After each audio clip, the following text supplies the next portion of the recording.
Assalamu alaikum wa rahmatullahi wa barakatuhu. This is Sir Naseem Zulfikar, and today I am going to discuss a very important paper for second year chemistry. और जितने भी papers मैंने 2024 में solve कराए हैं उनमें जो सबसे इम्पोर्टेंट पेपर है जो यहाँ पर मैं सॉल्व करवाने वाला हूँ, this is from demonstrate education centre, और ये उसके फाइनल पेपर है या प्रीलिमिनरी एग्ज़ाम का जो पेपर है, और जिसको डॉक्टर मौज़म ने बनाया है। और ये काफ़ी ज़्यादा इम्पोर्टेंट है पेपर, जो है वो तमाम जितने भी कॉलेजेस हैं, कोचिंग सेंटर्स हैं, उनमें जो सबसे इम्पोर्टेंट पेपर होता है वो यही होता है, डीमॉन्स्ट्रेट का। तो अगर आप जो है वो कोई एक पेपर की तैयारी जस्ट करना चाहते हैं तो आप इसकी तैयारी कर लें इंशाल्लाह। इससे जो है वो ओवरऑल आपका जो सेकेंड ईयर के एग्ज़ाम है वो अच्छी तरह से केमिस्ट्री का पेपर आपका निकल सकता है। ठीक है, तो काफ़ी इंपॉर्टेंट पेपर होने वाला है जिसको मैं टोटली थॉरली कंप्लीट तमाम क्वेश्चंस को इस वीडियो के अंदर सॉल्व करूंगा, एमसीक्यूज़ के साथ, इक्वेशंस के साथ, और उसके अलावा भी दीगर नोमेनक्लेचर वगैरह सारी चीज़ें सॉल्व करूंगा इंशाल्लाह। तो एक लॉन्ग लेक्चर होगा, लेकिन ये लेक्चर जो है वो वर्थ इट होगा। मीन्स के if you want to get full marks in chemistry then you have to do this paper. ठीक है, तो ये मेरी तरफ से जो है वो एक स्ट्रॉन्ग रिकमेंडेशन है, और इस पेपर को अपने फ्रेंड्स के साथ भी शेयर करें। ठीक है, और ख़ुद भी इसको सॉल्व करें। तो केमिस्ट्री सेकेंड ईयर का ये पेपर है 2024 फाइनल एग्जामिनेशन, और इसके सबसे पहले 17 MCQ सेक्शन ए में जो होते हैं जिसमें सारे अटैम्प्ट करने होते हैं, तो वो MCQs मैं यहाँ पर जो है वो सबसे पहले कराता हूँ। फर्स्ट MCQs है transition elements are hard, malleable and ductile because of dash. Transition metals hard होते हैं, मेलिएबल होते हैं, डक्टाइल होते हैं, किस वजह से? तो because of their high binding energy, क्योंकि उनकी बाइंडिंग एनर्जी हाई होती है जिसकी वजह से ये हार्ड भी होते हैं और मेलिएबल और डक्टाइल भी होते हैं। मेलिएबल मीन्स इनकी शीट बनाई जा सकती है, डक्टाइल मीन्स के they can be drawn into wires. ठीक है, तो फर्स्ट का बी ऑप्शन है। सेकंड है ambidentate ligand among the following is dash. Ambidentate ligand इन चारों में से कौन सा है? तो लिगेंड्स की हमने क्लासिफिकेशन पढ़ी है, तो डिफरेंट टाइप के लिगेंड्स होते हैं। एम्बीडेंटेट लिगेंड्स किसे कहते हैं? जिसमें लोन पेयर ऑफ इलेक्ट्रॉन जो है ना वो एक से ज़्यादा एटम दे रहा होता है। तो lone pair of electron can be donated bye more than one atoms. अगर एक से ज़्यादा एटम अगर कोई लिगेंड का लोन पेयर ऑफ इलेक्ट्रॉन अगर डोनेट कर रहा है तो वो एम्बीडेंटेट लिगेंड होता है।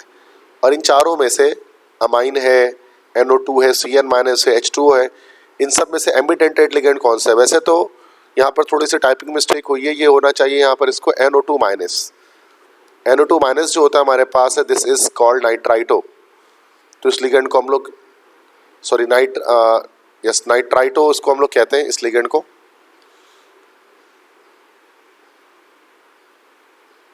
ठीक है, तो या फिर नाइट्राइटो भी कह सकते हैं, नाइट्रो भी कहते हैं इसी को। तो ये जो लिगेंड होता है इसमें अगर हम देखते हैं ना तो नाइट्रोजन डबल बॉन्ड ऑक्सीजन, फिर यहाँ एक बॉन्ड यहाँ ऑक्सीजन बना होता है।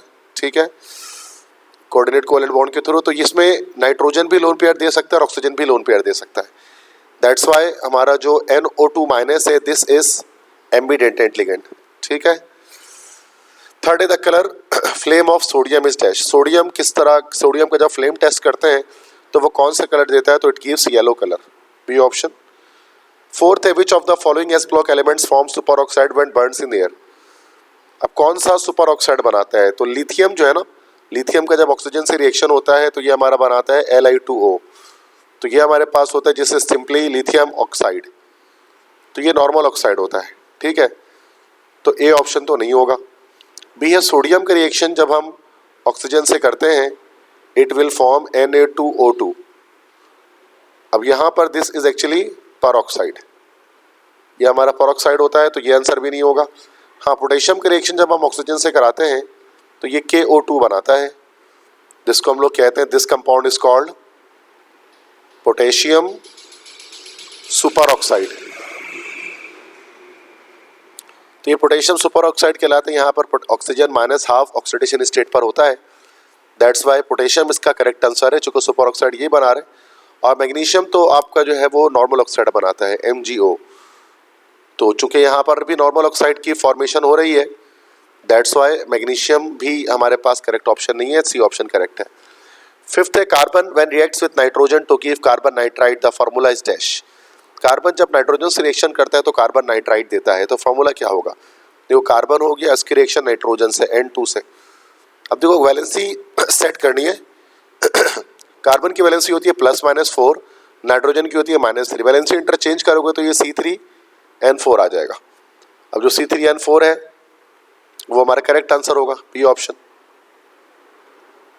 6 से urea was first synthesised by Wohler from an inorganic material termed as ammonium cyanate. तो वोहलर ने, फ्रेडरिच वोहलर ने सबसे पहले जो अमोनिया बनाया था उसने अमोनियम साइनेट के जरिए बनाया था, जो हमारे पास होता है NH4CNO। ठीक है, इसके थ्रू बनाया गया था। तो ये MCQs हमारा चैप्टर नंबर 3 से आया है। नेक्स्ट है ethyl alcohol and di ethyl ether. ये भी चैप्टर 3 से ही है। इथाइल अल्कोहल और डाई इथाइल ईथर आपस में क्या होते हैं? ठीक है, तो इथाइल अल्कोहल हमारे पास होता है दिस इज C2H5OH, जबकि डाई इथाइल ईथर होता है C2H5OC2H5। This is called di ethyl ether. तो ये दोनों आपस में क्या होते हैं हमारे पास है? तो ये दोनों असल में आइसोमर्स तो हैं, सॉरी, इथाइल अल्कोहल और डाई इथाइल ईथर। तो यहाँ पर क्वेश्चन में आई थिंक सो के कुछ गलती मौजूद है। ठीक है, तो ये क्वेश्चन हमारे पास this is actually wrong question, क्योंकि ये तो आइसोमर है ही नहीं ना। इथाइल अल्कोहल के साथ यहाँ पर होना चाहिए this will not be di ethyl, this will B di methyl ether. तो डाई मिथाइल ईथर हमारे पास होता है दिस इज CH3OCH3। तो ये इथाइल अल्कोहल का असल में आइसोमर होता है। ठीक है, डाई इथाइल ईथर नहीं होना चाहिए, क्वेश्चन में टाइपिंग मिस्टेक है यहाँ पर। ठीक है, तो इथाइल अल्कोहल और डाई मिथाइल ईथर ये आपस में आइसोमर है। अब चूंकि फंक्शनल ग्रुप अलग है, अब यहाँ OH ग्रुप फंक्शनल ग्रुप लगा है, और यहाँ पर आप देख सकते हैं जो फंक्शनल ग्रुप है वो अल्कोक्सी ग्रुप लगा है जो ईथर्स में होता है। तो फंक्शनल ग्रुप के चेंज होने से आइसोमर्स बन रहे हैं, तो this is called C, functional group isomers. वैसे भी हम जानते हैं कि जो अल्कोहल्स एंड ईथर्स होते हैं they are functional group isomers of each other.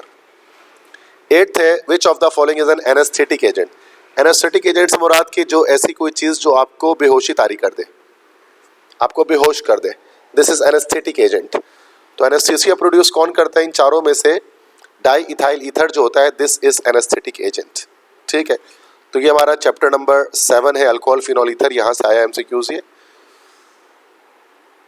9th है the most reactive molecule towards nucleophilic addition is the following. Nucleophilic addition की तरफ मोस्ट रिएक्टिव कौन होगा? तो ये चैप्टर नंबर 8 से है एल्डिहाइड्स एंड कीटोन्स है, जिसमें सेरिक हिंड्रेंस सबसे कम होगी, वो सबसे ज़्यादा न्यूक्लियोफिलिक एडिशन की तरफ रिएक्टिव होगा। तो इन चारों में से जब हम देखें ना तो फॉर्मल्डिहाइड हमारे पास है, तो ये हमारे पास हो गया फॉर्मल्डिहाइड। एसिटाल्डिहाइड की बात की जाती है तो ये हमारे पास एसिटाल्डिहाइड हो गया। ठीक है, डाई इथाइल कीटोन की बात की जाती है तो C2H5 C double bond O C2H5 this is di ethyl ketone. Acetophenone की बात की जाती है तो एक तरफ CH3 होगा कार्बोनाइल ग्रुप के, और एक तरफ हमारा फिनाइल ग्रुप होगा। तो अब देखो सेरिक हिंड्रेंस सबसे कम हमारे फॉर्मल्डिहाइड में, तो इसलिए इसकी रिएक्टिविटी सबसे फास्ट होगी, ए ऑप्शन करेक्ट होगा due to least steric hindrance. 10th है angle strain of cyclopropane is dash. Cyclopropane में एंगल स्ट्रेन कितना होता है? This is from chapter number 5 hydrocarbons. ठीक है, जैसे कि आप चैप्टर 5 में देख सकते हैं जो टॉपिक है स्ट्रक्चर ऑफ साइक्लोअल्केन्स, इसमें जो साइक्लोप्रोपेन का स्ट्रक्चर आपके पास सामने आपको स्क्रीन पर दिख रहा है, इसमें जो ट्रायंगल टाइप का स्ट्रक्चर होता है साइक्लोअल्केन्स का, तो उसमें एंगल 60 डिग्री होती है। चूँकि इक्विलेटरल ट्रायंगल हमारे पास बन रहा है, इक्विलेटरल ट्रायंगल में 60 डिग्री हमारे पास एंगल है। ठीक है, तीनों तरफ 60 डिग्रीज है तीनों कार्बन पर। एंगल स्ट्रेन से मुराद के कितना एंगल यहाँ पर जो है रिड्यूस हो रहा है। वैसे अल्केन्स के अंदर 109.5 डिग्री होती है जो एंगल होती है, लेकिन अब ये 60 डिग्री होते हैं। 109.5 से जब हम 60 को माइनस करेंगे तो इसका आंसर हमारे पास कितना आ जाएगा बेटा? ये हमारे पास आ जाएगा 49.5। ठीक है, तो 49.5 इसका जो आ रहा है this will be what? This will be the angle strain. ठीक है, तो ये एक सिंपल सी बात यहाँ पर मैं बता रहा हूँ कि जो साइक्लोप्रोपेन हमारे पास है, तो साइक्लोप्रोपेन इस तरह से हमारे पास इक्विलेटरल ट्रायंगल में है। ये जो बॉन्ड एंगल इसके अंदर बन रहा है वो तो 60 डिग्री बन रहा है, बट ये तो बॉन्ड एंगल इसका है। एंगल स्ट्रेन से मुराद के कितने एंगल में चेंजिंग आ रही है, कितना चेंज आ रहा है, तो वैसे अल्केन्स का नॉर्मली अल्केन्स का होता है 9.5 डिग्री, इसमें से माइनस करेंगे 60 degree, so this will B 49.5 degree, so this will be the angle strain. ठीक है बेटा, तो मैं हर एक एमसीक्यूज को एक्सप्लेन भी करूंगा आपको, जस्ट आपको आंसर नहीं लिख देने के बाद रट्टा मार लिया। बेहतर होता है कि आप कॉन्सेप्ट को समझें हर एमसीक्यूज के पीछे जो है। 11th है acetophenone is the member of ketone family, it contains dash. Acetophenone क्या होता है, ये तो आप जानते हैं कार्बोनाइल ग्रुप होता है, इसके एक तरफ CH3 होता है और एक तरफ फिनाइल ग्रुप या बेंजीन रिंग जो है वो एक तरफ अटैच होती है। तो इसमें क्या मौजूद होता है, एक अल्काइल ग्रुप होता है और एक अराइल ग्रुप होता है। तो ये जो ग्रुप हमारे पास आ रहा है this is actually alkyl group, और ये जो बेंजीन रिंग वाला ग्रुप होता है उसको हम लोग कहते हैं अराइल, या अराइल ग्रुप कहलाता है। तो सी ऑप्शन हो जाएगा 1 अल्काइल एंड 1 अराइल ग्रुप। ठीक है। 12th है an example of tertiary structure of protein is dash. Tertiary structure of protein की एग्जाम्पल यहाँ पर क्या होगी, 4 तरह के स्ट्रक्चर होते हैं, प्राइमरी, सेकेंडरी, टर्शरी और एक क्वाटनरी होता है। तो जो होमोग्लोबिन होता है तो ये तो हमारे पास होता है क्वाटनरी। ठीक है, तो टर्शरी स्ट्रक्चर कौन सा होता है, बाकी बच गए 3, मायोग्लोबिन, एल्बुमिन और ग्लोबुलिन। ठीक है, जैसे कि आप देख सकते हैं बुक में ये चैप्टर 11 के एमसीक्यूज है कि टर्शरी जो स्ट्रक्चर होता है प्रोटीन का, उसमें जो मायोग्लोबिन है एग्जिबिट्स आर टर्शरी स्ट्रक्चर। तो मायोग्लोबिन टर्शरी स्ट्रक्चर को एग्जिबिट करता है, इसका आंसर हमारे पास हो जाएगा बी, मायोग्लोबिन। ठीक है, तो ये हमारा चैप्टर नंबर 10 से एमसीक्यूज आया बायोकेमिस्ट्री से। 13th है Lucas reagent is a mixture of what. ये चैप्टर नंबर 7 से है, अल्कोहल के टॉपिक से। लुकास रिएजेंट जो है वो किसका मिक्सचर है, 2 चीज़ों का मिक्सचर होता है। बहुत इंपॉर्टेंट एमसीक्यूज है ये मस्ट आएगा आपके बोर्ड एग्जाम में। ठीक है, तो this will be zinc chloride and hydrochloric acid, इन 2 का मिक्सचर हमारे पास होता है लुकास रिएजेंट। और लुकास रिएजेंट को इस्तेमाल किया जाता है किस लिए, ताकि हम 1 डिग्री, 2 डिग्री और 3 डिग्री जो अल्कोहल्स होते हैं इनके बीच डिस्टिंग्विश करने के लिए हम इसको इस्तेमाल करते हैं। 14th है saponification is the formation of soap by the reaction of fat and oil with dash. तो सैपोनिफिकेशन एक ऐसा रिएक्शन होता है जिसमें सोप की फॉर्मेशन होती है जब आप रिएक्शन करते हैं फैट और ऑयल का, किसके साथ। तो सैपोनिफिकेशन इज द प्रोसेस जिसमें साबुन बनता है। इसमें फैट और ऑयल का रिएक्शन किसी स्ट्रॉन्ग बेस के साथ होता है, लाइक जिसमें NaOH हो गया या KOH हो गया, तो अल्कली से रिएक्शन होता है। तो अल्कली कह लें या फिर बेस कह लें, एक ही बात होती है। अब उसमें NaOH या KOH लेते हैं। ठीक है, तो अगर हमने ऑयल या फैट लिया, उसके साथ अगर हम रिएक्शन कराते हैं किसी अल्कली का, तो इससे हमारे पास जो सोप की फॉर्मेशन होती है, और सोप के अलावा इसके अंदर हमारे पास ग्लिसरॉल बनता है। 15th है DDT is a chemical which is commercially known as dash. DDT एक केमिकल है जिसको आमतौर से समझा जाता है क्या। तो ये चैप्टर 11 से एमसीक्यूज आया है कि DDT असल में जिसका फुल फॉर्म हो जाएगा डाइक्लोरो डाइफिनाइल ट्राइक्लोरो इथेन। तो ये DDT की फुल फॉर्म है, और DDT इंसेक्टिसाइड के तौर पर इसको इस्तेमाल करते हैं, कीड़े मार दवाई के तौर पे। ठीक है, ए ऑप्शन। वैसे तो इंसेक्टिसाइड, हर्बिसाइड, फंजीसाइड, इसके तीनों पेस्टिसाइड की टाइप है, क्योंकि पेस्टिसाइड के 3 टाइप्स होते हैं। अब हमें जब आंसर लगाना हो तो हमें स्पेसिफिक होना पड़ेगा, तो insecticide will be the correct answer. हमें स्पेसिफिक अगर हम कर लें, वरना अगर इंसेक्टिसाइड का ऑप्शन नहीं होता तो पेस्टिसाइड भी सही हो सकता था। 16th है that catalyst used in automobiles catalytic converter is a mixture of dash. ये भी चैप्टर 11 से है। तो ऑटोमोबाइल की कैटालिटिक कन्वर्टर में जो कैटलिस्ट होता है वो प्लैटिनम और पैलेडियम, इन 2 चीज़ों का मिक्सचर होता है। क्वेश्चन 17th है electronic excitation occurs in electromagnetic spectrum if the molecule absorbs dash. Electronic excitation होती है इलेक्ट्रोमैग्नेटिक स्पेक्ट्रम में कब, जब मॉलिक्यूल क्या एब्जॉर्ब करते हैं, IR radiation, UV visible radiation, radio waves, microwaves. तो अल्ट्रावायलेट विजिबल रेडिएशन जब ये एब्जॉर्ब करते हैं ना मॉलिक्यूल्स, तो उस सूरत में इलेक्ट्रॉनिक एक्साइटेशन होती है। इलेक्ट्रॉन्स जो है वो एक्साइटेड स्टेट में आते हैं, लो एनर्जी से हाई एनर्जी पर जंप करते हैं। तो ये हमारा चैप्टर 13 से एमसीक्यूज आया, दिस इज फ्रॉम स्पेक्ट्रोस्कोपी। ठीक है बेटा, तो ये हमारे पास जो एमसीक्यूज हो गए सारे, डिटेल में मैंने आपको बता दिया। इसके बाद सेक्शन बी और सेक्शन सी है, ये दिस इज सेक्शन बी, ये सारे इंपॉर्टेंट क्वेश्चंस हैं, और साथ में ये सेक्शन सी। अब ये मैं आपको एक नज़र आपको सारे सेक्शन बी और सेक्शन सी दिखा दे रहा हूँ। जो बच्चे स्क्रीनशॉट लेना चाहते हैं वो ले सकते हैं इस पेपर का, ठीक है। और अब हम आते हैं इसके सेक्शन बी और सेक्शन सी के क्वेश्चंस को सॉल्व करते हैं, ठीक है। तो ये मैंने इसके लिए अलग से स्लाइड्स बनाई हुई हैं जिसमें हम वन बाय वन डिटेल में डिस्कस कर सकते हैं। तो ये हमारे पास आ गया section B short question answer. इसके इनऑर्गेनिक क्वेश्चन में एक क्वेश्चन तो आपको पता लाजमी आएगा, give reasons for the following. इसमें रीजंस होंगे चैप्टर, और ये रीजंस हमारे चैप्टर 1 और चैप्टर 2 से आएंगे, ठीक है। चैप्टर 1 एंड 2 से ये रीजंस हमारे पास हैं। तो first alkali metals are good conductors of electricity. तो मैं शॉर्ट में रीजंस के आंसर्स बता देता हूँ, आप इसको थोड़ा सा लॉन्ग कर सकते हैं। Alkali metals good conductor of electricity के रीजन पूछने के क्यों होते हैं? चूँकि इलेक्ट्रॉन फ्री इलेक्ट्रॉन्स इनके पास होते हैं, they can loss electron easily, ठीक है। तो they can loss electron easily, चूँकि ईजिली इलेक्ट्रॉन को लॉस कर देते हैं, दैट्स वाई फ्री इलेक्ट्रॉन्स होते हैं इनके पास और वो करंट को कंडक्ट करते हैं। सेकंड है melting point of alkali metals decrease down the group. Melting point क्यों डिक्रीज होती है? डाउन द ग्रुप जाने पर, ठीक है। इसकी रीज़न यही होता है कि जब डाउन द ग्रुप जाते हैं तो एटॉमिक रेडियस इंक्रीज होता है जिससे डेंसिटी डिक्रीज होती है, ठीक है। और डेंसिटी जब डिक्रीज होती है तो मेल्टिंग पॉइंट भी उसके साथ साथ डिक्रीज होती है। तो due to decrease in density, ठीक है, डेंसिटी के डिक्रीज होने की वजह से मेल्टिंग पॉइंट डिक्रीज होती है। नेक्स्ट क्वेश्चन है ट्रांजिशन एलिमेंट्स है वेरिएबल ऑक्सीडेशन स्टेट।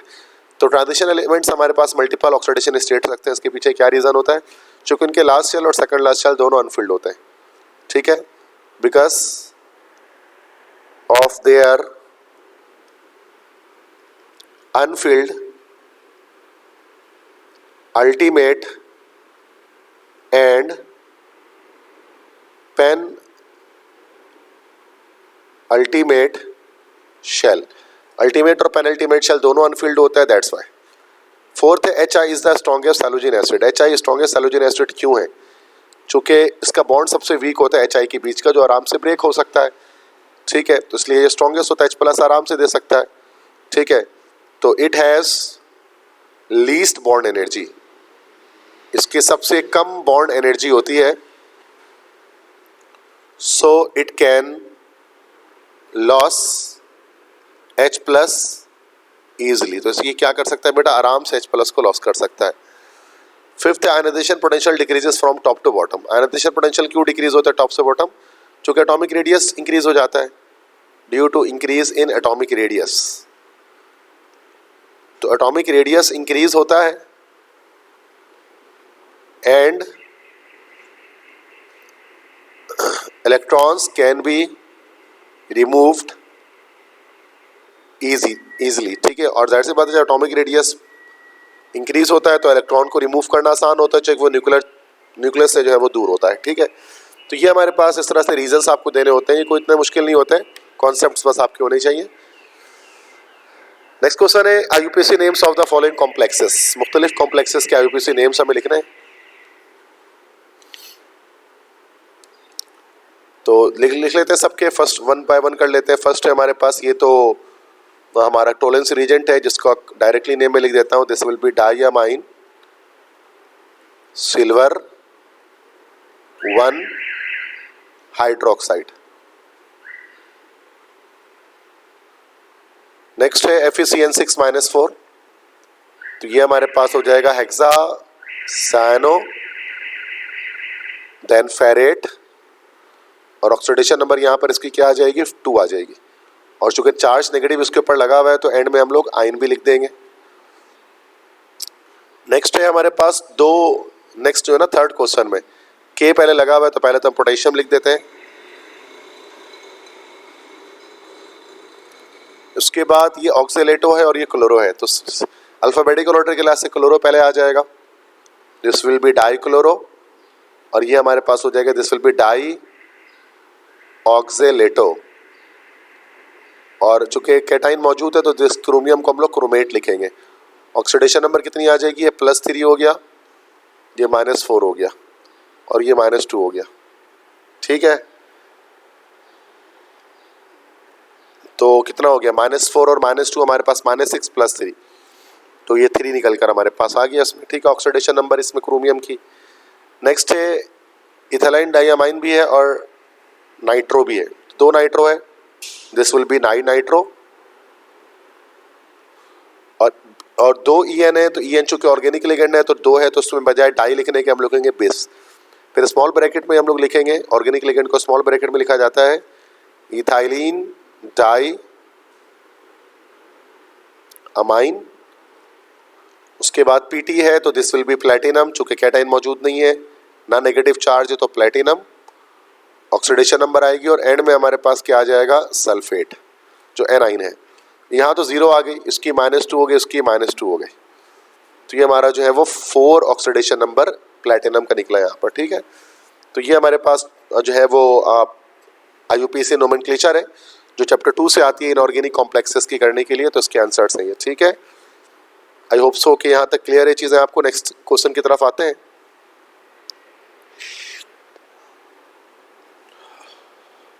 क्वेश्चन 10 है ये, right the mechanism of SN1 reaction between 2-chloro-2-methyl propane and NaOH। अब चूंकि SN1 मैकेनिज्म कह रहे हैं, अब SN1 है तो हमारे पास जाहिर सी बात है कि 2 स्टेप्स में होगा ये। तो पहले मैं ये मैकेनिज्म आपको करा देता हूँ कि how to do the mechanism. तो 2 स्टेप इसमें लगेंगे बेटा। ठीक है, एक स्टेप हमारे पास होगा स्टेप नंबर 1। स्टेप नंबर 1 में क्या होता है, this is formation of carbonium ion. Formation of कार्बोनियामाइन।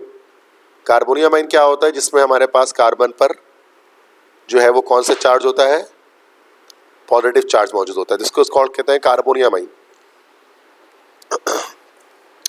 तो अब ये 2-chloro-2-methyl प्रोपेन है, तो 2-chloro-2-methyl प्रोपेन को हम लोग इस तरह लगा सकते हैं कि Cl यहाँ आ गया, कार्बन, देन ये CH3, ये CH3, ये CH3। ठीक है, ये फर्स्ट स्टेप, ये हमारा 2-chloro-2-methyl प्रोपेन हो गया, 3 डिग्री है। आप देख सकते हैं अल्फा कार्बन की 3 तरफ रेडिकल है। तो ये तो सबसे पहले फर्स्ट स्टेप पे क्या होगा, ये हमारा रिवर्सिबल स्टेप होगा।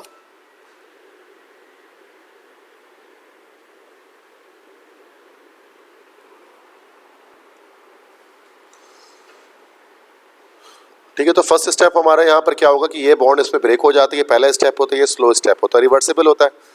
तो ये हमारा टर्शरी जो है वो कार्बोनियामाइन यहाँ पर प्रोड्यूस हो जाता है और ये Cl- आइन लिविंग ग्रुप के बाहर आ जाता है। This is the first step. SN2 हमेशा 2 ही स्टेप में होता है। ठीक है, अब सेकंड स्टेप में हम SN1 2 स्टेप में होता है।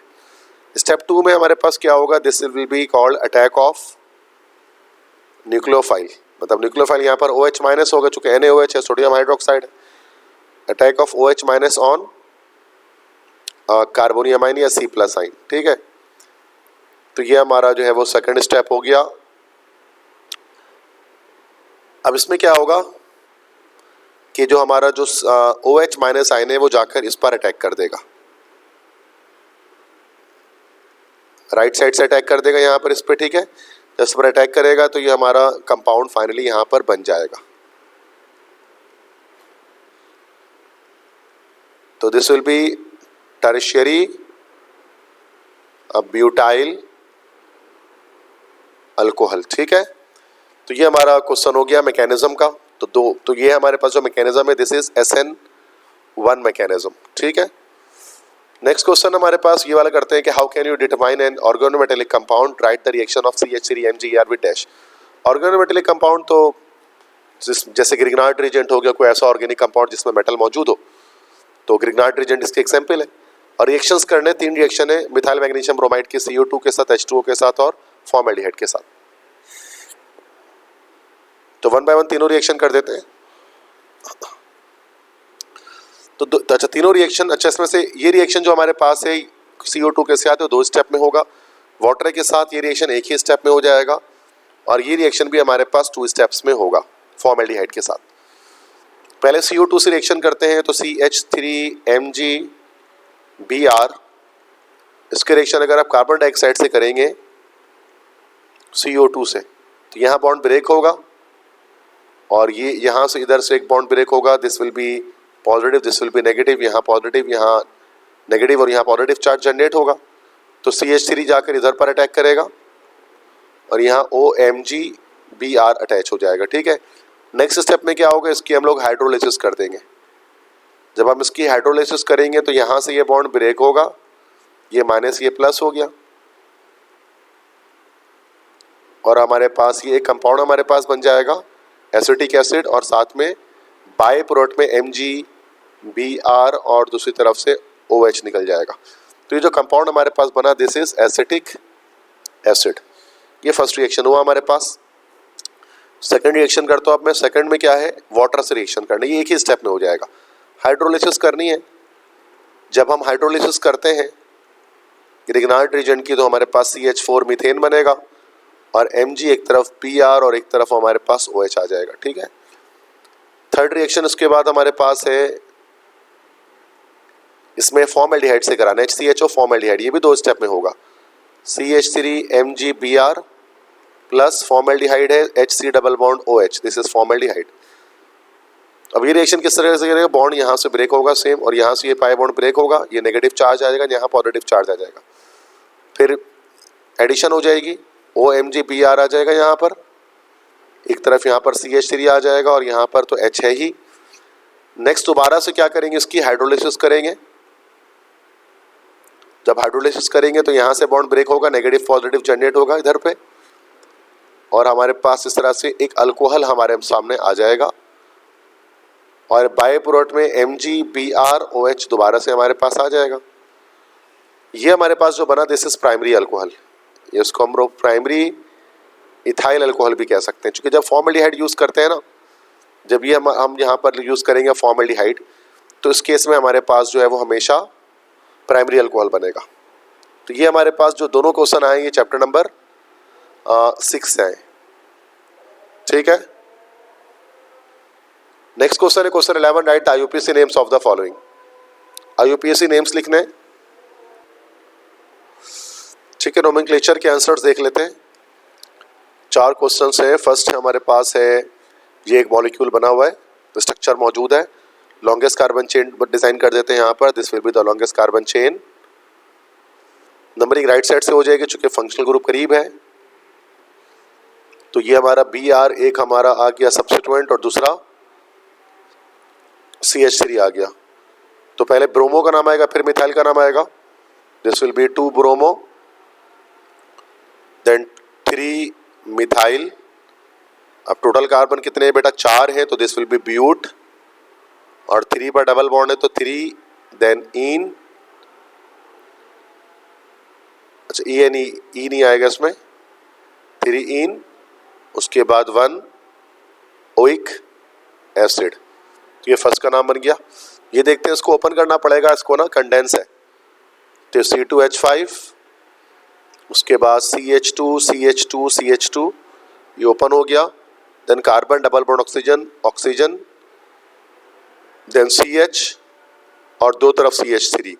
तो ये हमारा एस्टर बन रहा है। ठीक है, इधर से देखा जाए तो इधर राइट साइड से हमारे पास ये जो पोर्शन बन रहा है, दिस इज आइसोप्रोपाइल। तो ये हम लोग इस तरह से लिख देंगे आइसोप्रोपाइल, और इस तरफ से कार्बन कितने, 1 2 3 4 और 2 6, हेक्सानोएट। क्योंकि IUPAC नेम लिखना है तो आइसोप्रोपाइल हेक्सानोएट हो जाएगा। थर्ड स्ट्रक्चर यहाँ पर देखते हैं, this will be the longest carbon chain, straight बन जाएगी। नंबरिंग किस तरफ से कर लेंगे, 1 2 3 1 2 3, सिमेट्रिकल स्ट्रक्चर है, कहीं से भी कर लें, सब बराबर है।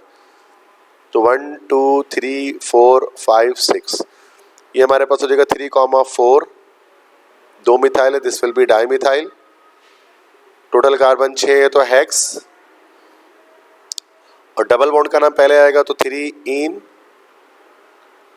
उसके बाद 3 इन के बाद हमारे पास अब उसके बाद ट्रिपल बॉन्ड फर्स्ट और फिफ्थ पर है 1,5, और ये डाई आइन हमारे पास हो जाएगा। ठीक है, लास्ट क्वेश्चन हमारे पास है, ये बेंजीन स्ट्रक्चर है। अब टोलुइन के लिहाज से भी स्ट्रक्चर हम कह सकते हैं, टोलुइन के लिहाज से भी इसके अलग अलग नेम हो सकते हैं। पहले अगर हम टोलुइन के लिहाज से नाम दे तो 1 2 3 4, ये हमारा हो सकता है 4 क्लोरो टोलुइन, यही हमारा हो सकता है P क्लोरो टोलुइन, ये भी कह सकते हैं उसको। ठीक है, या फिर हम इसको इस तरह से भी कह सकते हैं, बल्कि ये 2 ही नाम है, टोलुइन के लिहाज से लिख लें, ज़्यादा ईजी है। ठीक है, तो ये हमारे पास नोमेनक्लेचर हो गया। फिर क्वेश्चन 12 हमारे पास है, right the chemical equations of the following organic processes. तो मुख्तलिफ ऑर्गेनिक रिएक्शंस हैं, उनके हमें क्या करना है बेटा, रिएक्शंस को लिखना है। तो इजी है, देख लेते हैं one by one. Propyne is treated with hydrogen bromide. Propyne को रिएक्शन किया जा रहा है हाइड्रोजन ब्रोमाइड के साथ। प्रोपाइन क्या होता है, CH triple bond carbon CH2 CH3, this is called propyne.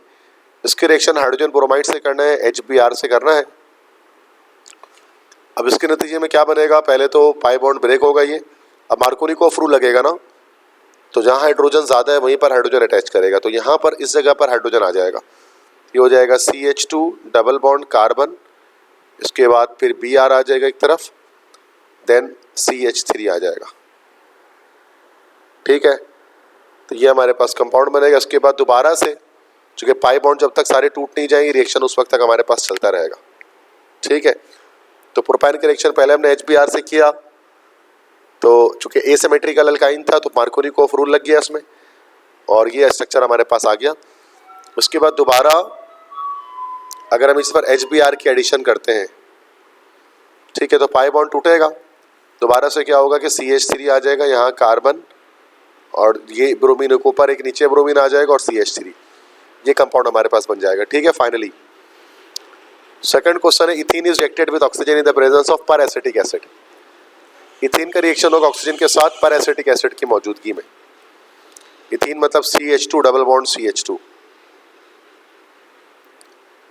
इसके रिएक्शन हो जाएगा ऑक्सीजन के साथ O2 के साथ पर एसिटिक एसिड। पर एसिटिक एसिड किसे कहते हैं, CH3C ट्रिपल OH, उसको कहा जाता है पर acetic acid. CH3C triple OH, ये पर एसिटिक एसिड कहलाता है।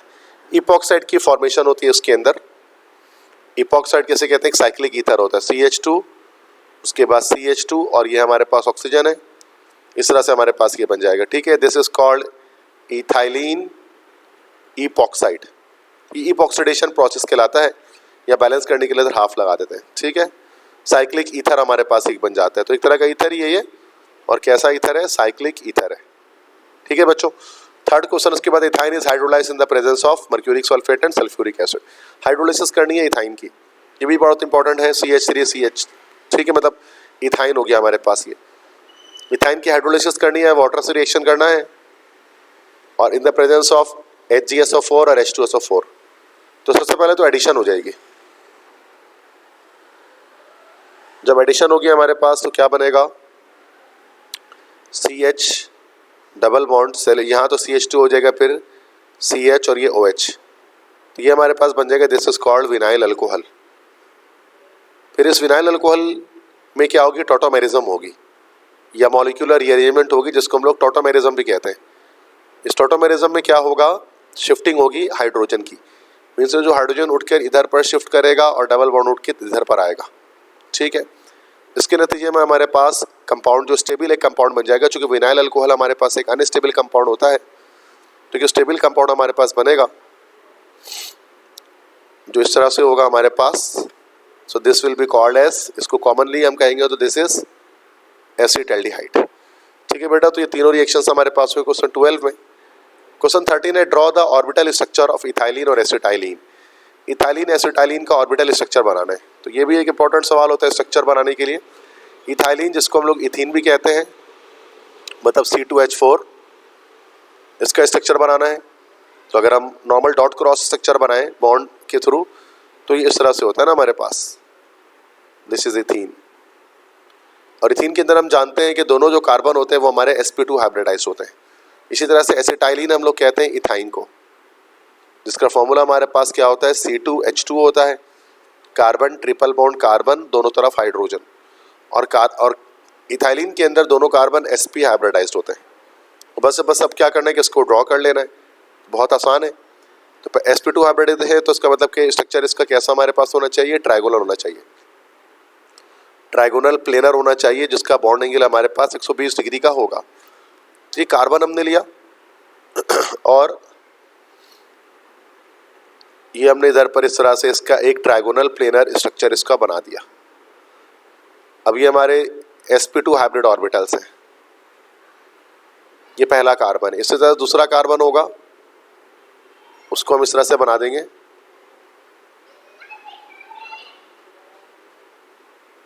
ठीक है, तो ये हमारे पास ये दूसरे कार्बन के 3 sp2 हाइब्रिड ऑर्बिटल है। तो अब यहाँ पर एक सिग्मा बॉन्ड तो दो कार्बन के बीच में आप देख सकते हैं बनता हुआ दिख रहा आपको है कि ये एक सिग्मा बॉन्ड हमारे पास यहाँ पर बन गया, और जो बॉन्ड एंगल यहाँ पर आया दिस विल बी 120 डिग्री, यहाँ पर भी 120 डिग्री, यहाँ पर भी 120 डिग्री का बॉन्ड एंगल आ रहा है। अब क्या करेंगे, दो हाइड्रोजन एक कार्बन पर ओवरलैपिंग कर लेगा, फिर दो हाइड्रोजन दूसरे कार्बन पर ओवरलैपिंग कर लेगा। तो ये हाइड्रोजन हमारे पास है, और ये हाइड्रोजन भी क्या हो गया कि इसने यहाँ पर ओवरलैपिंग कर ली और बॉन्ड कंप्लीट हो गया। तो ये हमारे पास टोटल 5 सिग्मा बॉन्ड बन गए। अब ये भी हम जानते हैं कि इसमें अनहाइब्रिडाइज ऑर्बिटल एक रहता है, एक अनहाइब्रिडाइज ऑर्बिटल भी होता है इसके अंदर, जिसको हम डॉटेड लाइन से शो करते हैं ना भाई, ये अनहाइब्रिडाइज्ड है। ये एक कार्बन का पीजेड ऑर्बिटल अनहाइब्रिडाइज्ड है अपने एक इलेक्ट्रॉन के साथ। ये perpendicular to the plane of hybrid orbital होता है, और यही क्या करते हैं बेटा, साइडवेज ओवरलैपिंग से, पैरेलल ओवरलैपिंग से किसकी फॉर्मेशन करता है, पाई बॉन्ड की फॉर्मेशन करता है। तो ये ऐसा ही होगा कि ये जो pz है ऑर्बिटल, ये pz ऑर्बिटल, ये आपस में इस तरह से साइडवेज ओवरलैपिंग करके हमारे पास पाई बॉन्ड की फॉर्मेशन कर लेंगे। तो इस तरह से टोटल हमारे पास 5 सिग्मा बॉन्ड आ जाएंगे, और एक हमारे पास पाई बॉन्ड आएगा किसके अंदर, इथाइलिन के अंदर। इसी तरह से एसिटाइलिन की बात करते हैं तो इसमें क्या होगा कि लीनियर होगा, चूँकि sp हाइब्रिडाइज ऑर्बिटल जो होते हैं वो कैसे होते हैं, लीनियर होते हैं, सीधे होते हैं। इनका बॉन्ड एंगल हमारा 180 डिग्री का बन रहा होता है। अब ये कार्बन हमारे पास आया,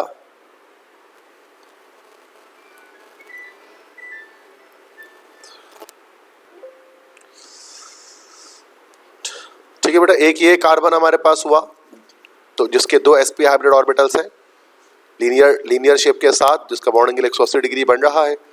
और ये दूसरा कार्बन है, इसके भी हमारा एक लीनियर शेप हमारे पास इसमें आएगा।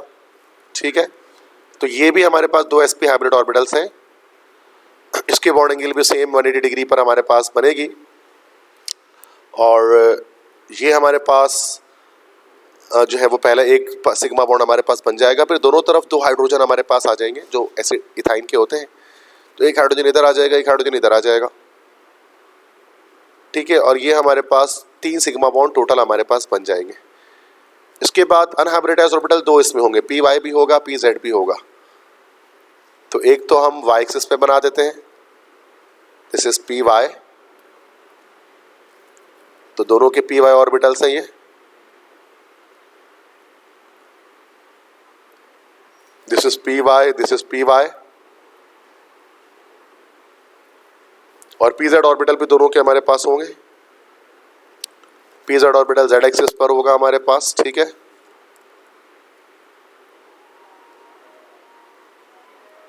तो ये z एक्सिस पर मौजूद है।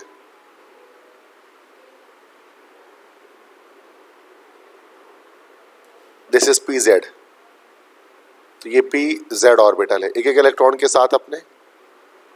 ठीक है, तो अब क्या होगा कि 2 हमारे पास जो है वो बॉन्ड्स यहाँ पर बन जाएंगे साइडवेज ओवरलैपिंग से। एक तो py के साथ बन जाएगा, और एक जो है वो pz के साथ बन जाएगा। इस तरह से 2 पाई बॉन्ड हमारे पास आ जाएंगे। तो टोटल 3 सिग्मा बॉन्ड और 2 पाई बॉन्ड आपको किसमें दिखेंगे, एसिटाइलिन के अंदर दिखेंगे, इथाइन के अंदर दिखेंगे। ठीक है, तो इस तरह से हम ड्रॉ करते हैं ऑर्बिटल स्ट्रक्चर किसके, इथाइलिन के और एसिटाइलिन के। ठीक है बेटा, ये क्वेश्चन 13 हो गया, शॉर्ट क्वेश्चन में था। नेक्स्ट है कि how are the following compounds identified by simple chemical test, write the equations only. कि किस तरह से ये कंपाउंड्स हम आइडेंटिफाई करेंगे सिंपल केमिकल टेस्ट से। ठीक है, तो अल्कीन का जो टेस्ट हम लोग देंगे, अल्कीन का टेस्ट तो सिंपल हमारा हो जाएगा ब्रोमीन वाटर टेस्ट। तो पहले हम इसको अल्कीन का कर लेते हैं। तो अल्कीन के लिए हम लोगों को ब्रोमीन वाटर टेस्ट करना होता है, तो इसको अनसैचुरेशन टेस्ट भी कहते हैं। तो अगर हम कोई अल्कीन ले लेते हैं व्हाटएवर, जैसे कि अगर हम इथीन ले लेते हैं, उसके साथ ब्रोमीन वाटर का रिएक्शन करते हैं। ठीक है, ब्रोमीन वाटर मतलब Br2 और H2O।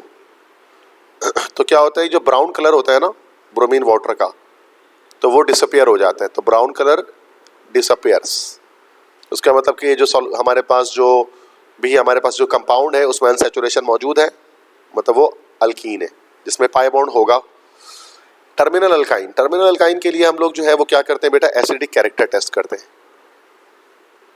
एसिडिक कैरेक्टर टेस्ट करते हैं।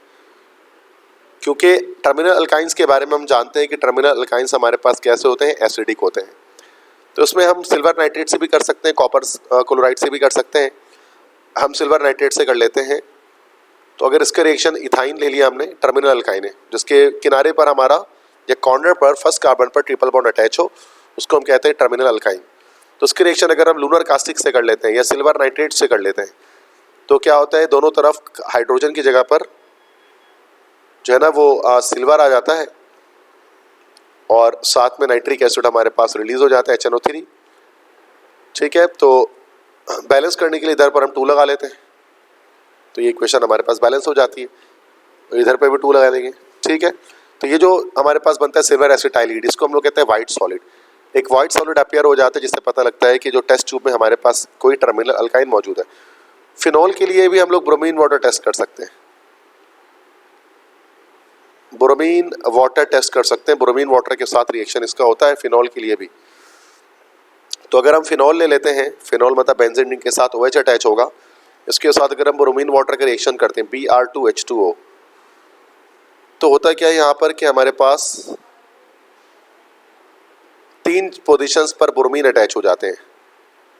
2,4,6 ट्राई ब्रोमोफिनॉल ये हमारे पास कहलाते हैं और साथ में HBr रिलीज हो जाता है। तो ये हमारे पास जो इसके होते हैं ना वाइट प्रेसिपिटेट बन जाते हैं, जिससे पता लगता है कि टेस्ट ट्यूब में हमारे पास फिनॉल है, अगर वाइट पीपीटी अगर आ जाए इसके अंदर तो। ठीक है, और बैलेंस करना पड़ेगा इसको। ब्रोमीन यहाँ पर 4 है टोटल, तो यहाँ 2 लगा लेंगे, तो ब्रोमीन हमारे पास 1 2 3 4 हो जाएगी। तो बाकी तो आई थिंक सो कि ये बैलेंस ही होगा हमारे पास। ठीक है,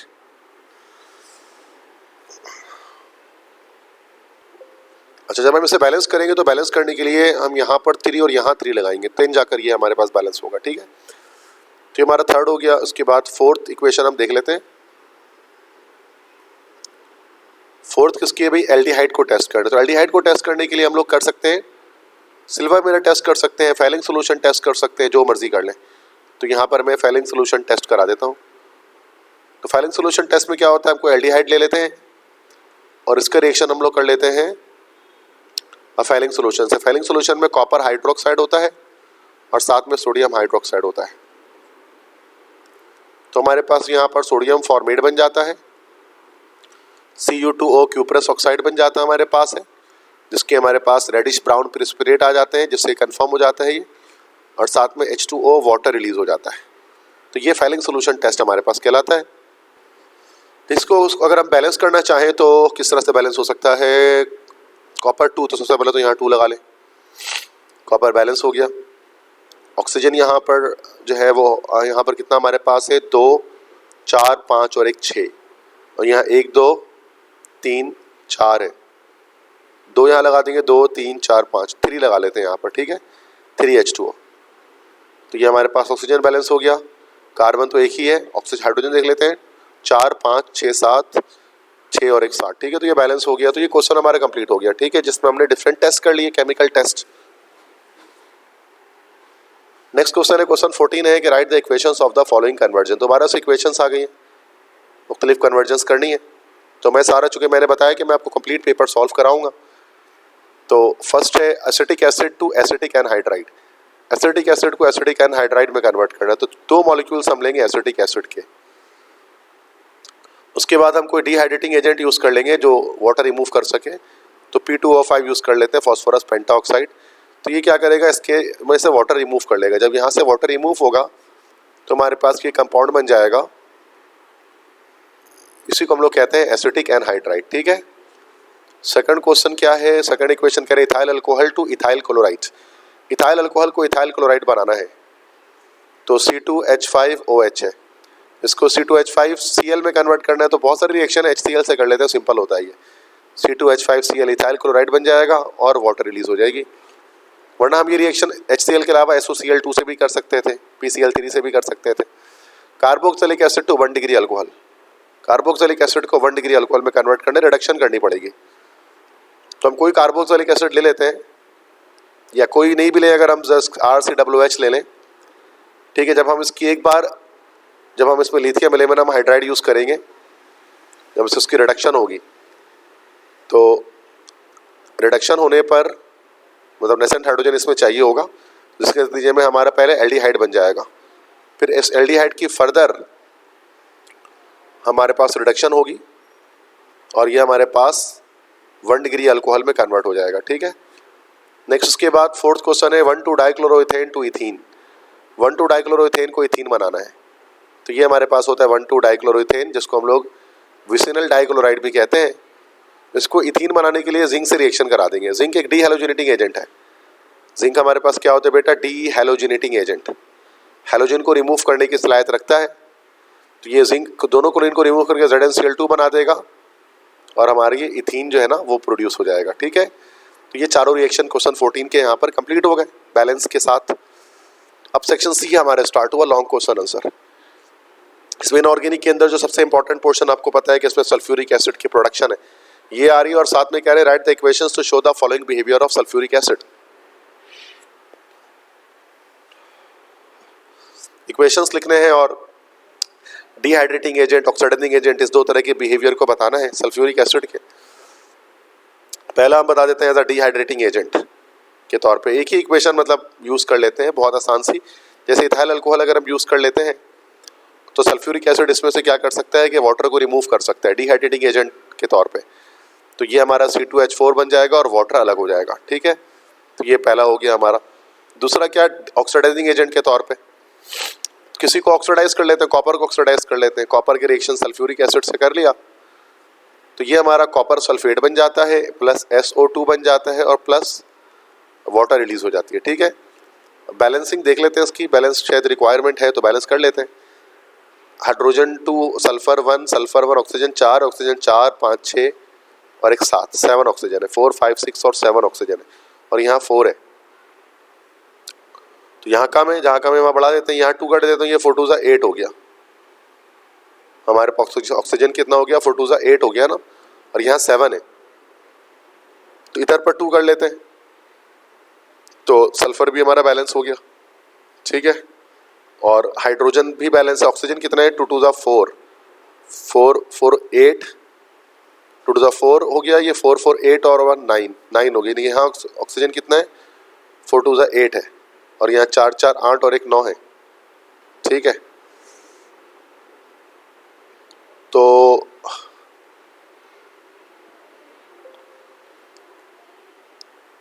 अच्छा, बजाय हम यहाँ पर इसमें जो हमने यहाँ पर ऑक्सीजन लगाया ना, सॉरी यहाँ पर जो हमने ऑक्सीजन लगाया तो इधर पर ऑक्सीजन लगाने की 2 लगाने के बजाय इधर पर हम 2 लगा लेते हैं, तो ये रिएक्शन जो है ना वो फिर हमारे पास बैलेंस हो जाता है। ठीक है। तो ये ऑक्सीडाइजिंग एजेंट के तौर पे काम किया। यहाँ कॉपर सल्फ्यूरिक एसिड ने कॉपर की ऑक्सीडेशन 0 से +2 कर दी, ऑक्सीडाइज कर दिया, और ख़ुद जो है वो सल्फ्यूरिक +6 से सल्फर यहाँ +4 पे आ गया, तो ख़ुद को रिड्यूस कर दिया। तो ये 2 इक्वेशंस इसके अंदर हमें लिखने होते हैं। तो बाकी जो है ऊपर जो सवाल है ये तो लॉन्ग क्वेश्चन है, जिसमें इंडस्ट्रियल प्रिपरेशन बतानी है सल्फ्यूरिक एसिड के कॉन्टैक्ट प्रोसेस के थ्रू। नेक्स्ट क्वेश्चन है complete and balance the following reaction. ये लॉन्ग क्वेश्चन में आता है। अब ये 8 इक्वेशंस होती हैं, इनको कंप्लीट एंड बैलेंस करना होता है।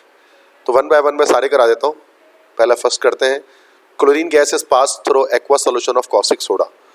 मतलब NaOH का रिएक्शन जब हम Cl2 से करते हैं तो हमारे पास क्या चीज़ बनेगी? तो ये जो फर्स्ट हमारे पास इक्वेशन है, सोडियम हाइड्रोक्साइड का क्लोरीन से रिएक्शन होगा तो NaClO3, this is called sodium chlorate. Sodium chlorate बनेगा, NaCl बनेगा और साथ में वाटर बनेगा, और इस इक्वेशन को हम इस तरह बैलेंस कर लेंगे। तो ये फर्स्ट रिएक्शन है, क्लोरीन का NaOH से जो रिएक्शन होता है। ठीक है। और इस रिएक्शन को कास्टर-कैलनट सेल के अंदर हम लोग क्या करते हैं? अवॉइड करते हैं। नेक्स्ट क्वेश्चन है potassium dichromate is reacted with मोहर सॉल्ट। सिर्फ आयनिक इक्वेशन देनी है कि पोटेशियम डाइक्रोमेट की रिएक्शन मोहर सॉल्ट से करेंगे, और आयनिक इक्वेशन मतलब आयनिक फॉर्म में रिएक्शन लिखनी है। ठीक है बेटा, जब आयनिक फॉर्म में रिएक्शन सेकंड रिएक्शन है तो लिखा जाएगा, तो ये हमारे पास पोटेशियम डाइक्रोमेट में हम सिर्फ डाइक्रोमेट आयन यूज कर लेंगे। ये जो Cr2O7-2 है, this is actually dichromate ion. अब इसका रिएक्शन Fe+2 आयन से हुआ, दिस इज फेरस आयन, जो कि मोहर सॉल्ट के अंदर मौजूद होता है, और ये एसिडिक मीडियम है। एसिडिक मीडियम में रिएक्शन होता है तो H+ यहाँ यूज़ किया जा रहा है। अब होगा क्या, चूँकि पोटेशियम डाइक्रोमेटिक ऑक्सीडाइजिंग एजेंट है तो खुद को रिड्यूस करेगा, तो क्रोमियम यहाँ पर +3 पर आ जाएगा। शुरू में जो क्रोमियम था हमारे पास ये आई थिंक +6 पे था, तो +6 से +3 पर आ जाएगा, ऑरेंज से ग्रीन हो जाएगा और फेरस आइंस जो है वो फेरिक आइंस में कन्वर्ट हो जाएंगे। तो ये हमारे पास फेरिक आइंस है जो ऑक्सीडेशन की वजह से हुआ है कि +2 से आप देख सकते हैं कि हमारा ऑक्सीडेशन नंबर +3 पर आ गया। तो ये हमारे पास सेकंड इक्वेशन जो है वो ये इस तरह से आयनिक फॉर्म में इस तरह से इक्वेशन को लिखते हैं, जिसमें हम सिर्फ जो है ना आइंस पर बात कर रहे होते हैं, ओवरऑल कंपाउंड्स को नहीं लिखते। थर्ड क्वेश्चन है chunks of copper is dipped into hot concentrated sulphuric acid. तो ये तो अभी पीछे मैंने लिख दिया कि कॉपर है, उसको जब सल्फ्यूरिक एसिड से रिएक्शन किया जाएगा तो कॉपर सल्फेट बनेगा प्लस SO2 प्लस H2O बनेगा। ठीक है, बैलेंस करने के लिए इधर 2 और इधर 2 लगा देंगे, तो ये थर्ड रिएक्शन हमारा हो गया। फोर्थ रिएक्शन है reaction of carbon with nitrogen eight elevated temperature. Carbon का नाइट्रोजन से रिएक्शन करेंगे तो ये भी अभी हमने MCQs में किया था, ये C3N4 हमारे पास बनेगा। बैलेंस करने के लिए इधर पर 2 इधर पर 3 लगा लेंगे, सो ये हमारे पास कार्बन और नाइट्रोजन का रिएक्शन आ गया। इसके बाद हमारे पास रिएक्शन नंबर 5 है aluminium is dissolved in water. Aluminium का जब वाटर से रिएक्शन होता है तो ये हमारा एल्यूमिनियम हाइड्रोक्साइड बनता है, हाइड्रेटेड एल्यूमिनियम इसको कहा जाता है। अगर हम इसे बैलेंस करना चाहें तो कैसे कर सकते हैं?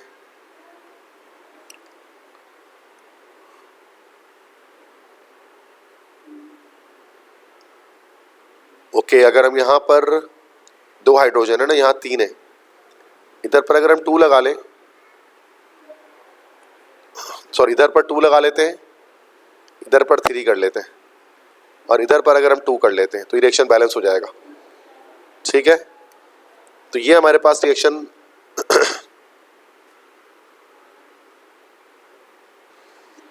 ठीक है, ये तो हमारे पास 1 2 3 4 5 पांचवा जो रिएक्शन, इसमें मैं यहाँ पर H2 हाइड्रोजन लगाना भूल गया था एंड में। तो एल्यूमिनियम का जब वाटर से रिएक्शन होगा तो एल्यूमिनियम हाइड्रोक्साइड बनेगा और साथ में हाइड्रोजन गैस रिलीज होगी और इस तरह से इक्वेशन को हम बैलेंस कर लेंगे। This is question 5। क्वेश्चन 6 है potassium permanganate is treated with oxalic acid. इसकी भी आयनिक इक्वेशन लिखनी है। तो पोटेशियम परमैंगनेट क्या होता है हमारे पास, दिस इज अच्छा आयनिक फॉर्म में लिखना है तो MnO4- ये परमैंगनेट आयन हमारे पास कहलाएगा। वैसे पोटेशियम परमैंगनेट पूरा KMnO4 होता है, लेकिन हमें इसको आयनिक फॉर्म में लिखनी है तो ये हमारे पास जस्ट पर मैंगनेट आयन हमें यहाँ पर लिखना होगा। ठीक है, और इसका रिएक्शन किसके साथ होगा? ऑक्सैलिक एसिड के साथ। ऑक्सैलिक एसिड का सिर्फ ऑक्सैलेट आयन हम यहाँ पर लिखेंगे C2O4-2, तो ये हमारे पास कहलाता है ऑक्सैलेट आयन और इसके रिएक्शन हो जाएगा H+ के साथ। तो Mn+7 जो यहाँ पर होगा ना, ये हमारे पास रिड्यूस होकर Mn+2 बन जाएगा। C2O4 ये हमारा ऑक्सीडाइज होकर कार्बन डाइऑक्साइड बन जाएगा और साथ में वाटर रिलीज हो जाएगा और इस इक्वेशन को हम फिर इन द एंड बैलेंस कर लेंगे।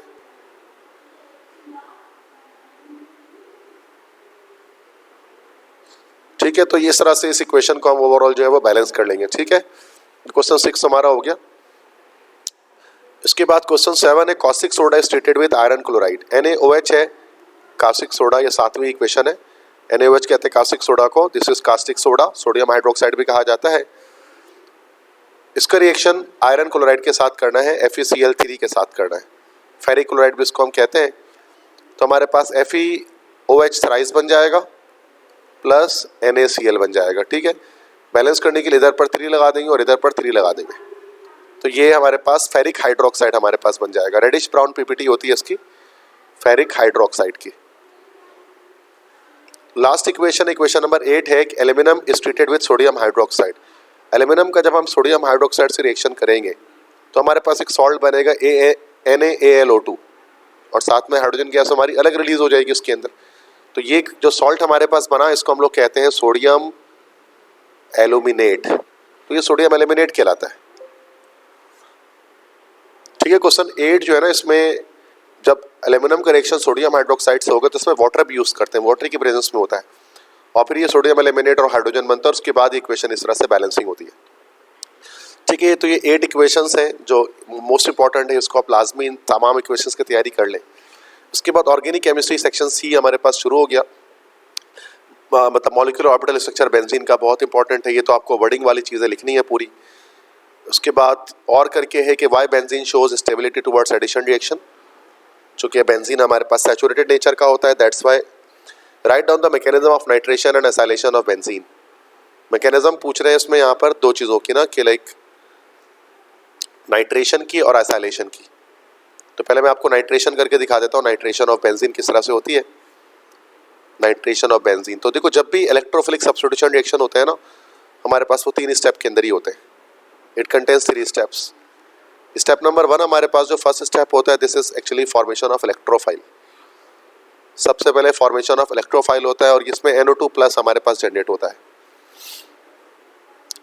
अभी किस तरह जनरेट होता है कि जो हमारे पास नाइट्रिक एसिड है उसका रिएक्शन सल्फ्यूरिक एसिड से होता है और ये दोनों आपस में रिएक्शन करते हैं और NO2+ बनाते हैं, प्लस वाटर बनता है और HSO4- बनता है। तो ये नाइट्रोनियम आयन हमारे पास जनरेट होता है फर्स्ट स्टेप पे, जो हमारा जो है वो इलेक्ट्रोफाइल होता है। स्टेप 2 में अटैक होता है, अटैक ऑफ इलेक्ट्रोफाइल, मतलब NO2+ का होता है बेंजीन पर, इसका अटैक होता है। इसमें बेंजीन पर अटैक किस तरह से होता है कि हमने ये बेंजीन रिंग ले लिया, ठीक है, ये बेंजीन रिंग है और यहाँ NO2+ है। अब ये एक पाई बॉन्ड टूटता है यहाँ जाकर और NO2+ आयन इस पर अटैक करता है। तो इस तरह से यहाँ पर हमारे पास हाइड्रोजन और इधर पर NO2 आ जाता है और पॉजिटिव चार्ज क्या करता है, रोटेट करता है। तो ये जो है ना NO2, ये जो पॉजिटिव चार्ज जब पूरा रोटेट करता है तो इसको हम लोग कहते हैं सिग्मा कॉम्प्लेक्स। तो सिग्मा कॉम्प्लेक्स बनता है। फाइनली क्या होता है कि जो है वो डीप्रोटोनेशन होती है और H जो है हाइड्रोजन यहाँ से बाहर निकल जाता है, H+। तो ये हमारा एंड प्रोडक्ट बन जाता है नाइट्रोबेंजीन। उसके बाद हमारे पास थर्ड स्टेप, स्टेप 3 होता है। स्टेप 3 में हम लोग क्या करते हैं, हम लोग रिएक्शन करते हैं। H+ का रिएक्शन जो है ना, फिर जो उसका होता है विथ न्यूक्लियोफाइल। न्यूक्लियोफाइल क्या हमारे पास है, HSO4-। अब इसमें क्या होगा, H+ जब न्यूक्लियोफाइल HSO4- से रिएक्शन करता है, it will be forming H2SO4। तो ये मैकेनिज्म हमारे पास नाइट्रेशन ऑफ बेंजीन का हमारे पास होता है, ठीक है। तो ये देख लें आप इसको किस तरह से करना है। बाकी इसमें वर्डिंग्स वगैरह आप लिख सकते हैं अगर आपको कॉन्सेप्ट्स आते हैं, ठीक है, अगर आप इतनी बात समझ लेते हैं। ये मेन बातें जो मैं यहाँ पर कर रहा हूँ।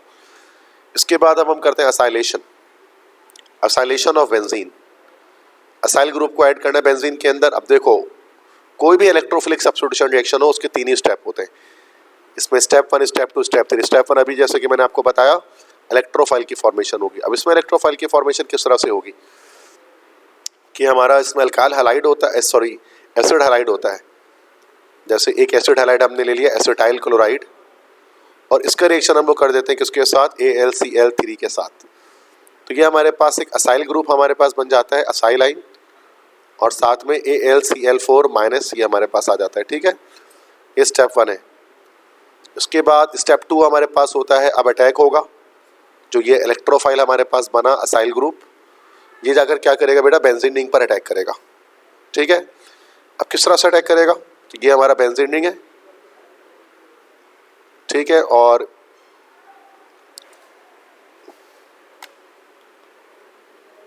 ये हमारे पास असाइल ग्रुप है।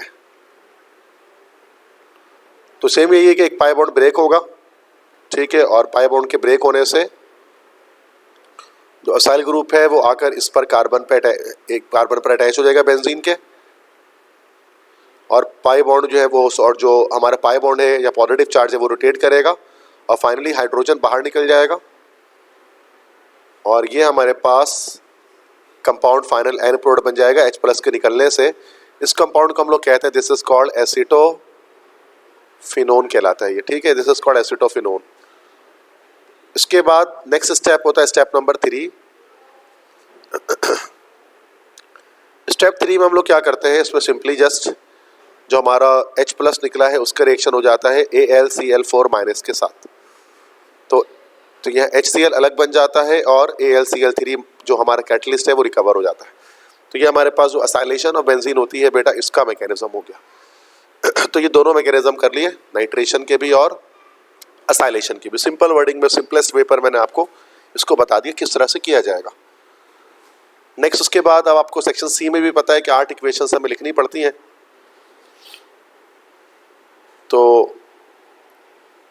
इसकी 8 इक्वेशंस देखें जरा। फर्स्ट है oxidation of ethylene glycol with पर आयोडिक एसिड। पर आयोडिक एसिड के साथ इथाइलिन ग्लाइकोल की ऑक्सीडेशन। ठीक है बेटा, ये फर्स्ट इक्वेशन आपके सामने स्क्रीन पर मौजूद है कि ये हमने लिया इथाइलिन ग्लाइकोल, जिसको 1,2 ईथर भी कहा जाता है। इसी को हम लोग कहते हैं this is called ethylene glycol. और इसके रिएक्शन जब हम करते हैं पर आयोडिक एसिड के साथ, जो क्या होता है HiO4, ये पर आयोडिक एसिड होता है। तो यहाँ से क्या होता है, क्लीवेज हो जाती है। क्लीवेज से मुराद कि ये बीच से ये पूरा टूट जाता है हमारे पास है, और यहाँ से HiO4 जो है पर आयोडिक एसिड HiO3 में आयोडिक एसिड में कन्वर्ट हो जाता है, और दो मॉलिक्यूल आपके हमारे पास जो है वो जनरेट किसके हो जाते हैं, जो है फॉर्मेल्डिहाइड के। ठीक है, तो ये फर्स्ट इक्वेशन हमारे पास है। ये इक्वेशन आपको मिलेगी चैप्टर नंबर 7 में। ठीक है, अल्कोहल फिनॉल ईथर में अल्कोहल की केमिकल प्रॉपर्टी है ये। Second equation, oxidation of one alcohol in the presence of acidified potassium dichromate. One alcohol की ऑक्सीडेशन एसिडिफाइड पोटेशियम डाइक्रोमेट की प्रेजेंस में। 1 डिग्री अल्कोहल, 1 डिग्री अल्कोहल में हम कोई भी अल्कोहल ले सकते हैं। चलो हम डायरेक्टली जनरल फॉर्मूला यूज कर लेते हैं। ये हमारे पास होता है 1 डिग्री अल्कोहल।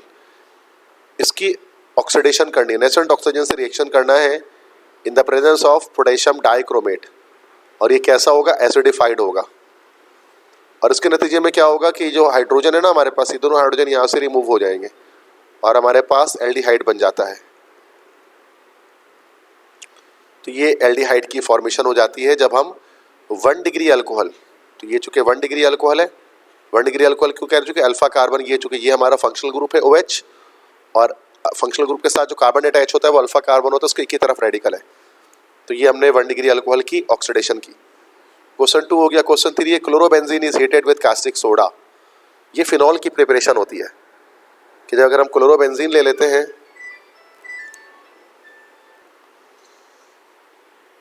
ठीक है, ये हमारे पास है क्लोरोबेंजीन, इसका रिएक्शन हमें करना है किसके साथ, NaOH के साथ, सोडियम हाइड्रोक्साइड के साथ, और इससे हमें फिनॉल हमारे पास बन जाता है। ठीक है, फिनॉल हमारे पास बनेगा और NaCl हमारे पास रिलीज हो जाएगा। ठीक है, तो ये हमारा जो है वो थर्ड रिएक्शन है। इसके बाद फोर्थ रिएक्शन हमारे पास है reduction of acetaldehyde with LiAlH4। Reduction करनी है एसिटाल्डिहाइड की। एसिटाल्डिहाइड हमारे पास ये कंपाउंड होता है। रिडक्शन जब इसकी करनी है मतलब इसमें हाइड्रोजन के साथ रिएक्शन इसका होगा, 2 हाइड्रोजन, और LiAlH4 जो हमारे पास क्या है बेटा, ये हमारे पास होता है, this is actually a reducing agent. तो ये नेसेंट हाइड्रोजन लिबरेट करता है और इसके नतीजे में हमारे पास अल्कोहल की प्रोडक्शन हो जाती है। ठीक है, तो ये हमारा अल्कोहल बन जाएगा, दिस इज इथाइल अल्कोहल। ठीक है, क्वेश्चन 4 हो गया ये। क्वेश्चन 5 पे आते हैं। This is reduction of acetaldehyde with zinc mercury amalgam. Acetaldehyde की रिडक्शन करेंगे जिंक मरकरी एमलगम के साथ।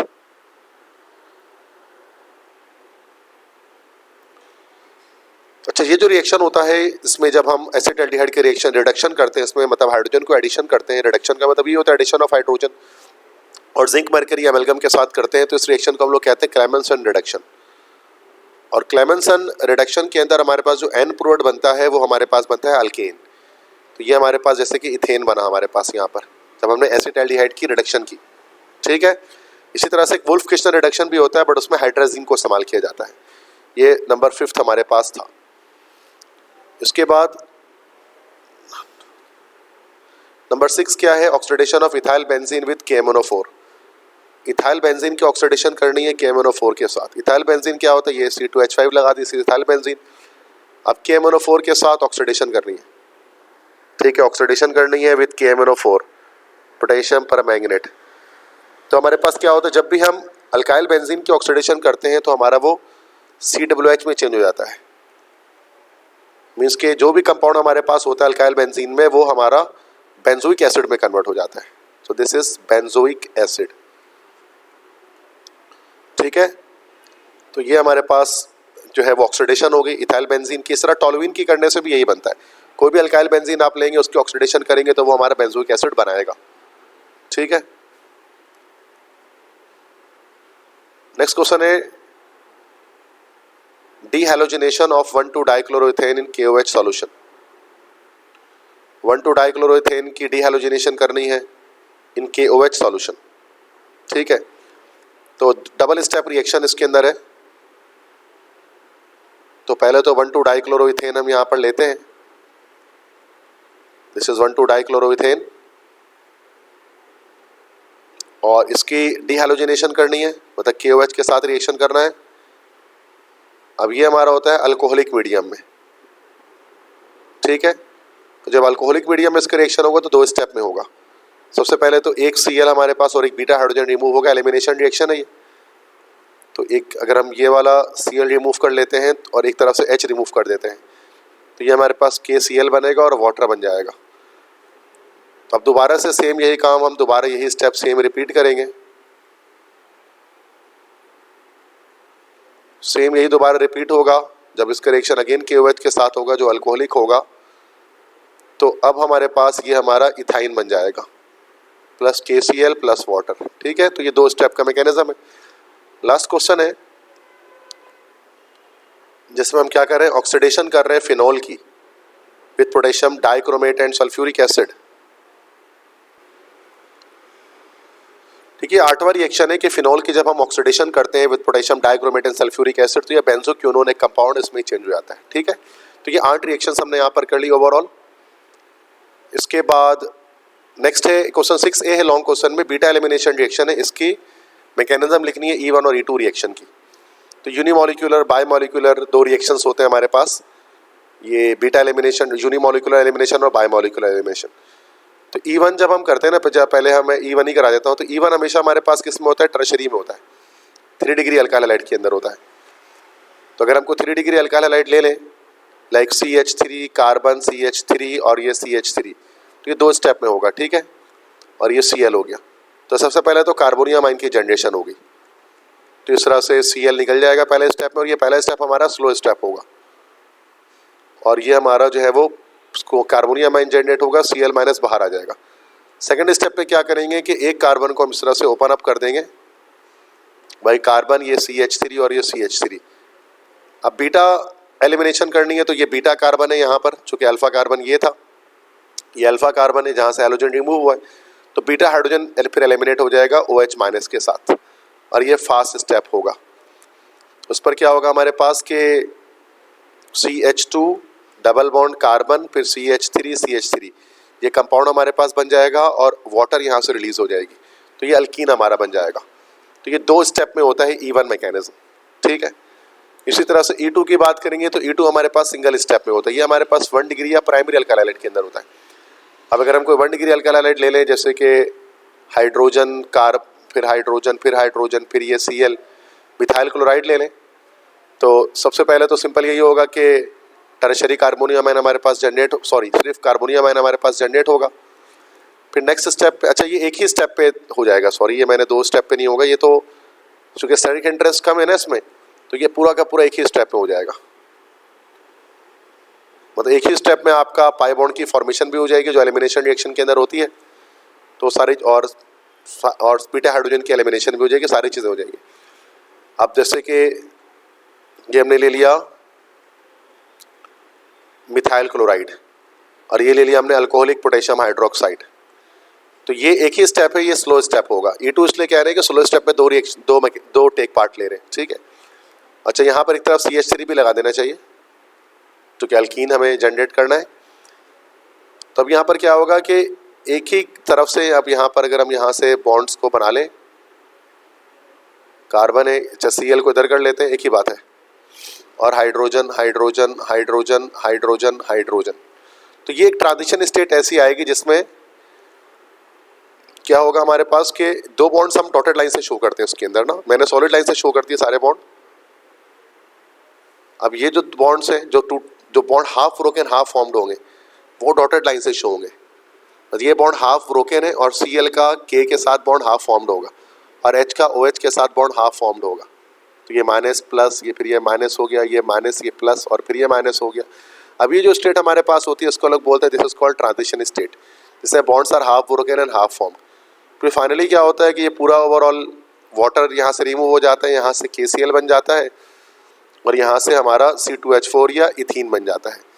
तो ये मैकेनिज्म हमारे पास E2 कहलाता है। चूँकि 2 मॉलिक्यूल आप देख सकते हैं कि टेक पार्ट ले रहे हैं किसमें पे, स्लो स्टेप में। तो ये बेटा ये E1 का मैकेनिज्म हमारे पास है और ये E2 का मैकेनिज्म है, ठीक है। लास्ट क्वेश्चन इसके बाद आएगा और फाइनली लेक्चर हमारा एंड अप होगा। और ये बड़ा इंपॉर्टेंट क्वेश्चन है कि स्ट्रक्चर्स बनाने होते हैं ठीक है, मुख्तलिफ गिवन कंपाउंड्स के। तो वन बाय वन सबके बना लेते हो। पहला यहाँ पर है अल्फा हाइड्रोक्सी एसिटिक एसिड। तो पहले एसिटिक एसिड में और अल्फा पर हाइड्रोक्सी लगाए, मतलब कार्बन लिया, OH लिया, फिर 2 हाइड्रोजन इस तरह से हमने लगा दिया, फिर C डबल बॉन्ड OOH, ये अल्फा हाइड्रोक्सी एसिटिक एसिड कहलाएगा। दूसरा है पिक्रिक एसिड। पिक्रिक एसिड हमारा एक एक्सप्लोजिव होता है 2,4,6 डाइनाइट्रोफिनॉल। तो ये हमने 2,4,6 पर ट्राइनाइट्रो लगा दिया, कॉमन नेम है ये, this is called picric acid. तीसरा है एडिपिक एसिड, ये 1,6 हेक्सेन डाइओइक एसिड होता है, मतलब डाई कार्बोक्सिलिक एसिड होता है, दो तरफ कार्बोक्सिलिक ग्रुप अटैच होता है, CH2 CH2 CH2 CH2 CH2। तो यह 1 2 3 4 5 6 कार्बन हो गए। अच्छा, यहाँ पर CH2 नहीं होना चाहिए, क्योंकि छठे कार्बन पर कार्बोनाइल ग्रुप अटैच होगा। 1 2 3 4 5, फिर ये एक और हमारा कार्बोक्सिलिक ग्रुप अटैच हो जाएगा, this is adipic acid. Next क्या कह रहे हैं, आइसोप्रोपाइल ब्यूटाइरेट। तो आइसोप्रोपाइल कह रहे हैं, तो ये तो हमारा आइसोप्रोपाइल बन गया। और ब्यूटाइरेट सुमरात पीछे यहाँ पर C3H7 लगा देंगे, तो ये पूरा ब्यूटाइरेट हमारे पास बना, एस्टर है ये। बेंजोक्विनोन, फिनॉल की किससे बनता है बेटा, ये फिनॉल की ऑक्सीडेशन से बनता है। तो ये एक जो कंपाउंड होता है this is called benzoquinone. Next है पैराजाइलिन। जाइलिन क्या होता है, जिसमें 2 CH3 एक साथ अटैच होते हैं, एक CH3 तो टोलुइन वाला और एक पैरा पर लगा देंगे, दिस इज पैराजाइलिन। नेक्स्ट कह रहे हैं 2 ब्रोमो बेंजामाइड। बेंजामाइड किसे कहा जाता है, बेंजीन रिंग के साथ अगर CONH2 आ जाए, दिस इज कॉल्ड बेंजामाइड। और ये फर्स्ट कार्बन है, 2 पर ब्रोमीन लगा दे, दिस इज 2 ब्रोमो बेंजामाइड।